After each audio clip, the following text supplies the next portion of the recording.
सिद्धांत है कि मैं कभी किसी के समक्ष नहीं आता। इसने प्रतिज्ञा कर रखी है, कसम खा रखी है, स्वर्ण ले रखी है कि मैं कभी किसी को किसी भी साधना से, किसी भी क्रिया से अपने ओरिजिनल रूप में दर्शन नहीं दूंगा। इसे ये धोखा देने के लिए क्या करता है, किसी को ब्रह्मा जी के रूप में दर्शन दे देता है, किसी को भगवान विष्णु जी के रूप में दर्शन दे देता है, किसी को शिव जी के रूप में दर्शन दे देता है। जब समाधि लगाकर ये हठ योग करने का डले ढोते हैं तो किसी को विष्णु रूप में दर्शन दे देता है। तो साधक मान लेता है कि ये विष्णु जी, सतगुण विष्णु ही पूर्ण परमात्मा है, इसी की महिमा की फिर ना जाने कितने ढेर सारी अनुभव की पुस्तकें लिख डाली, जिनको उपनिषद कहते हैं। ये उपनिषद लोक वेद है, जो वेदों से मिलता है वो तो वेदों की थ्योरी है, लेकिन प्रैक्टिकल इनका अपना अपने हिसाब का है। वो प्रैक्टिकल से जो फिर इन्हें अनुभव हुआ, उस अनुभव को आगे वेदों की सहारा लेकर के, वेदों में वर्णित बता करके अपना अनुभव ठोक दिया। इनको वेदों का ज्ञाता मानकर हम सभी प्राणियों ने ये जान लिया कि महर्षि बड़े साधक थे, बड़े संस्कृत के ज्ञाता हैं, और इन्होंने जो कहा सुना और देखा पढ़ा वेदों से ही जाना, और फिर अभ्यास करके समाधि लगाकर जो अपना अनुभव लिखा, ये फाइनल है। लेकिन ये डरे डोए थे, इनको कोई ज्ञान नहीं था। इन्होंने परमात्मा को निराकार लिखा बता दिया, जबकि वेद साकार बताते हैं। तो कहने का भाव क्या है कि इन्होंने वेद नहीं समझ पाए, क्योंकि काल ने इनको अनुवाद और भाव गलत दे दिया, और वही ब्रह्मा से आगे प्राप्त करके सभी ने एक जैसा लोक वेद बना दिया। और वो लोक वेद इतना लंबा चौड़ा इतने समय से चलता आ रहा है। परमात्मा निराकार है, निराकार है, कण कण में व्यापक है, वो तो अंतर्यामी है, कहीं पे भगवान एक स्थान पर नहीं रहता है। ये इनका अपना लोक वेद था, दंत कथा थी, ये वास्तविक ज्ञान नहीं था।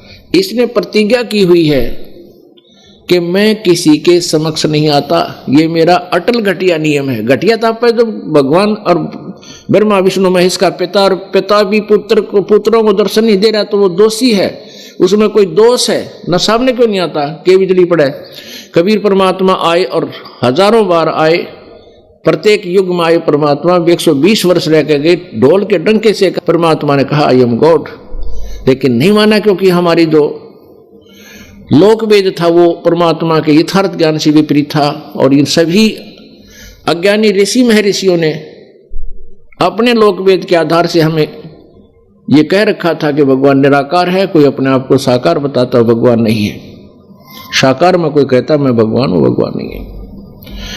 ऐसे हम उस आधार पर पूर्ण रूप से आधारित हो गए, उस गलत ज्ञान पर। अब गीता जी अध्याय नंबर 7 के श्लोक नंबर 24 और 25 में क्या कहता है गीता ज्ञानदाता? बुद्धिहीन पुरुष अबुध है, मेरे अनुत्तम अविनाशी परम भाव को न जानते हुए। इन्होंने अनुत्तम शब्द लिखा, अनुत्तम का अर्थ अनुत्तम कर दिया। अनुत्तम माने घटिया। बुद्धिहीन पुरुष मेरे अनुत्तम अविनाशी परम भाव को न जानते हुए मन इंद्रियों से परे मुझ सच्चिदानंद परमात्मा को मनुष्य की भांति जन्म कर व्यक्त भाव को प्राप्त हुआ मानते हैं। आप खुद पढ़िएगा गीता जी, तो आप रोज पढ़ा करते, पर ई पढ़ोगे जब आनंद आओगा। देखिए गीता जी अध्याय नंबर 7 का श्लोक नंबर 24, श्रीमद् भगवत गीता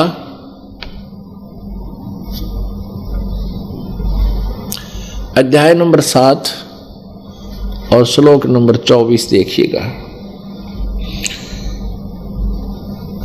बुद्धिहीन पुरुष मेरे अनुत्तम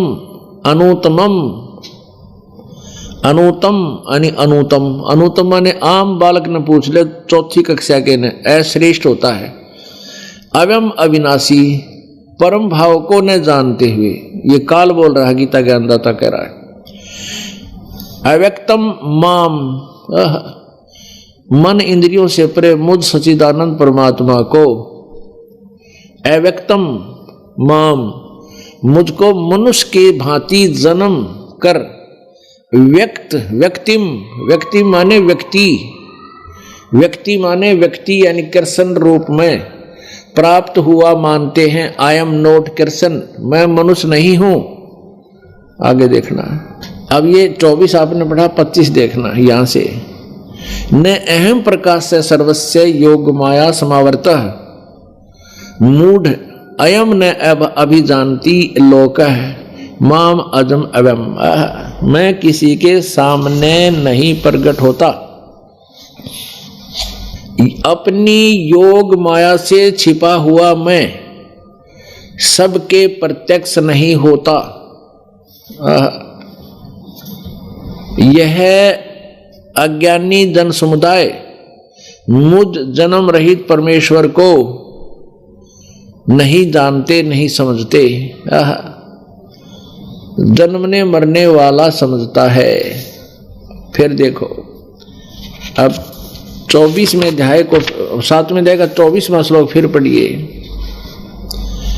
ये क्या कहता है कि ये मूर्ख ये बुद्धिहीन पुरुष मेरे अनुतम अविनाशी परम भाव को, घटिया अटल नियम को नहीं जानते हुए, न जानते हुए मुझ अव्यक्त को, अव्यक्त माने जैसे सूर्य बादलों के पीछे छुपा रहता है लेकिन वो है वहां पर विद्यमान, अव्यक्त, क्योंकि इसको आगे क्लियर करता है, मैं अपनी योग माया से छुपा रहता हूं। मुझ अव्यक्त को, मुझ छुपे हुए को ये मनुष्य जन्म लेकर आया हुआ व्यक्ति भाव को प्राप्त हुआ मानते हैं, मुझे कृष्ण मान रहे हैं, मैं कृष्ण नहीं हूं। अब 25 में देखना क्या कहता है कि मैं अपनी योग माया से छुपा रहता हूं, गुप्त रहता हूं। मैं अपनी योग माया से छिपा हुआ, कहता है मैं गुप्त रहता हूं, सबके प्रत्यक्ष नहीं होता। अब श्री कृष्ण जी ये सब थोड़ा ही बोल सकते, वो तो सामने खड़े थे, सबने देखे, कृष्ण अर्जुन देखा है, सारा देश देखा था। मैं सबके प्रत्यक्ष नहीं होता, यह अज्ञानी जन समुदाय, ये मूर्ख लोग मुझ जन्म रहित अविनाशी को नहीं जानते। अजम, मुझे जन्म ना लेने वाले को, अजम माने जन्म ना लेने वाले को ये नहीं जानते। अपने आत्मा इस काल भगवान ने ये प्रतिज्ञा कर रखी है कि मैं कभी किसी के सामने नहीं आता, नहीं आऊंगा। ये स्पष्ट कर रहा है कि मेरे इस अटल अविनाशी सिद्धांत को, भाव को, प्रतिज्ञा को ये नहीं परिचित, नहीं जानते। ये बुद्धिहीन लोग मुझ अव्यक्त को मैं कभी ऐसे किसी के सामने प्रकट नहीं होता मनुष्य रूप में, ये मुझे कृष्ण मान रहे हैं, मुझे मनुष्य रूप में प्रकट हुआ मानते हैं। तो इस काल भगवान ने प्रतिज्ञा कर रखी है कि ये कभी किसी को अपने वास्तविक रूप में दर्शन नहीं देता। और इसको इसने स्पष्ट भी कर दिया कि अर्जुन 11वें अध्याय के, अभी आपको दिखाते हैं कुछ श्लोक, श्रीमद् भगवत गीता, गीता अध्याय नंबर 11 में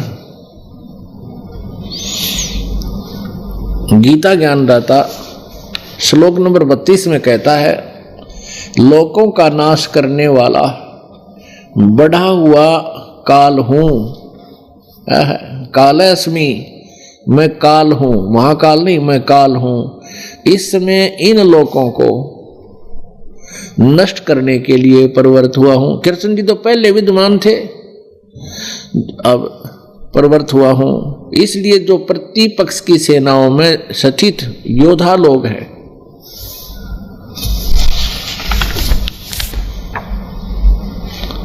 वे सब तेरे बिना भी नहीं रहेंगे, अर्थात तेरे युद्ध ना करने से भी इन सब का नाश हो जाएगा। अब गीता अध्याय नंबर 11 के श्लोक नंबर 46 में अर्जुन कहता है, ये देखिए अर्जुन वाच, ये अर्जुन बोल रहा है,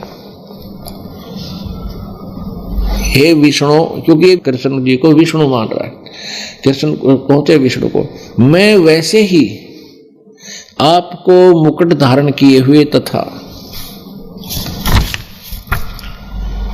गदा और चक्र हाथ में लिए हुए देखना चाहता हूं।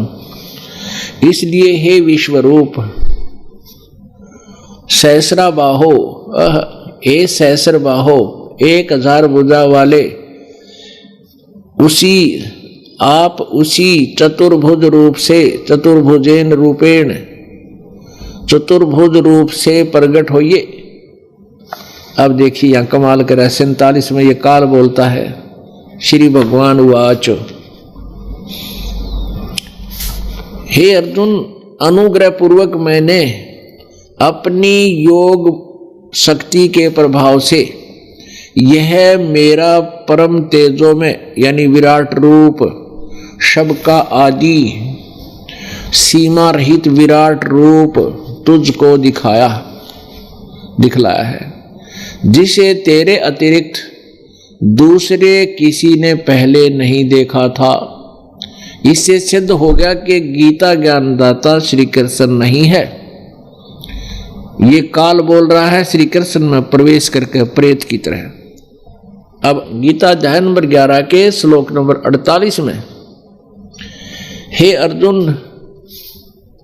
मनुष्य लोक में इस प्रकार विश्व रूप वाला मैं न वेदों और यज्ञों के अध्ययन से, देखो खुद कहता है कि जो मैंने तुझे अब दिखाया है ना अपना रूप, ये मेरा असली रूप है।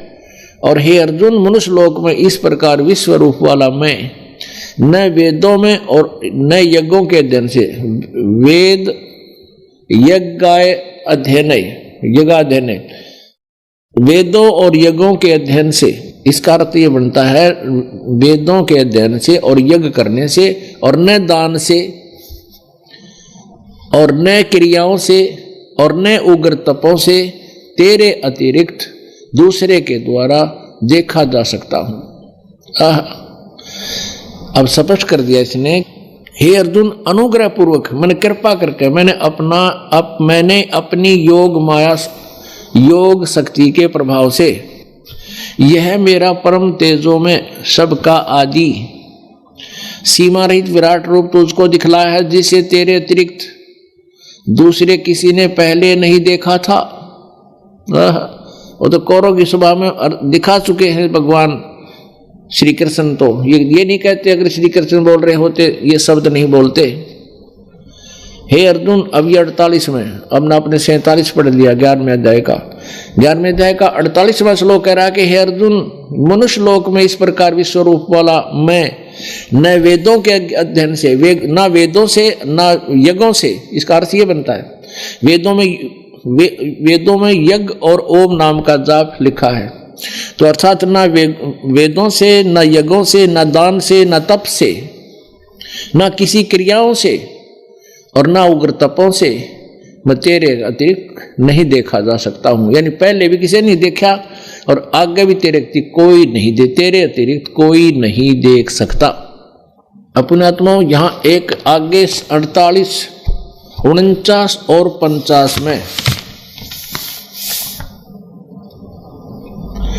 और 51 में आगे और थोड़ा सा क्लियर किया, इसलिए यहां भ्रमित हो जाते हैं गीता ज्ञान के अनुवाद करता। ये क्या कहता है कि जो मेरा चतुर्भुज रूप है, विष्णु रूप या श्री जो है ना विष्णु जी के रूप में या श्री शिव जी के रूप में या श्री ब्रह्मा जी के रूप में, ये धोखा देने के लिए जो दर्शन देता है, कहता वो भी मैं आम आदमी को नहीं देता। देखिएगा 49, 50, 51 और पढ़ेंगे और 52। गीता अध्याय नंबर 11 के श्लोक नंबर 48 को आप पढ़ चुके हो। अब 49 में क्या कहा है, मेरे इस प्रकार के इस विकराल रूप को देखकर तुझको व्याकुल नहीं होना चाहिए और दृढ़ मूढ़ भाव नहीं होना चाहिए, और तू भय रहित और प्रीति युक्त मन वाला होकर इस मेरे शंख चक्र गदा पद्म युक्त चतुर्भुज रूप को फिर देख। अब चतुर्भुज रूप को फिर देख, वो तो काल रूप समेट लिया उसने। 50 में कहा है, 11 में जाएगा 50 में। ये संजय बोल रहा है, वासुदेव भगवान ने अर्जुन के प्रति इस प्रकार कहकर फिर वैसे ही अपने चतुर्भुज रूप को दिखलाया और फिर महात्मा श्री कृष्ण ने सौम्य मूर्ति होकर, यानी फिर श्री कृष्ण रूप दिखा दिया, चतुर्भुज रूप दिखाकर विष्णु वाला, वही काल। इस भयभीत अर्जुन को धीरज दिया। 51 में अर्जुन बोला, हे जनार्दन, आपके इस अतिशय मनुष्य रूप को देखकर अब मैं स्थिर चित हो गया हूं, क्योंकि मेरा दिल का धड़का मिट गया। अब मैं जो डर रहा था ठीक हो गया तेरे कृष्ण रूप न देखकर। आप अपनी स्वाभाविक स्थिति को प्राप्त हो गया हूं। अब 52 में फिर काल बोला, श्री भगवान उवाच, काल बोला 52 में, मेरा जो चतुर्भुज रूप तूने देखा है यह सुदर्श है, अर्थात इसके दर्शन भी बड़े दुर्लभ हैं। सुदूरदर्श है, सुदूरदर्श है, यानी बड़ी मुश्किल से दिखाई देता हूं मैं इस चतुर्भुज रूप में भी। ही अतिशय दुर्लभ है, यहां देखो, सुदूरदर्श है, सुदूरदर्श है, अर्थात इसके दर्शन बड़े ही दुर्लभ हैं। देवता भी सदा इस रूप के दर्शन की आकांक्षा करते हैं। 53 में फिर काल बोल रहा है, जिस प्रकार तुमने मुझको देखा यह मेरा इस प्रकार चतुर्भुज वाला रूप वाला मैं न वेदों से कहते ये भी रूप मेरा वेदों से नहीं, मैं अपनी मर्जी से दिखा दूं, किसी ने दिखा दूं, न वेदों से न तप से न दान से न यज्ञ से देखा जा सकता हूं।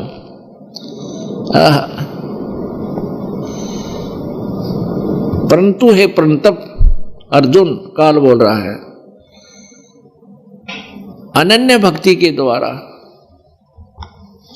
इस प्रकार चतुर्भुज रूप वाला मैं, यानी काल जो है ना, किसी कभी विष्णु रूप में, कभी शिव रूप में, कभी ब्रह्मा रूप में दर्शन देता है, वो भी कहता है इस प्रकार चतुर्भुज रूप वाला मैं प्रत्यक्ष देखने के लिए, तत्व से जानने के लिए तथा प्रवेश करने के लिए भी शक्य हूं। प्रवेश करने के लिए मेरे में समा जा, मेरी भक्ति करता रहे, मेरे मुंह में आ जा, मैं ही उसको वो खाता ही हमारे को शक्य हूं।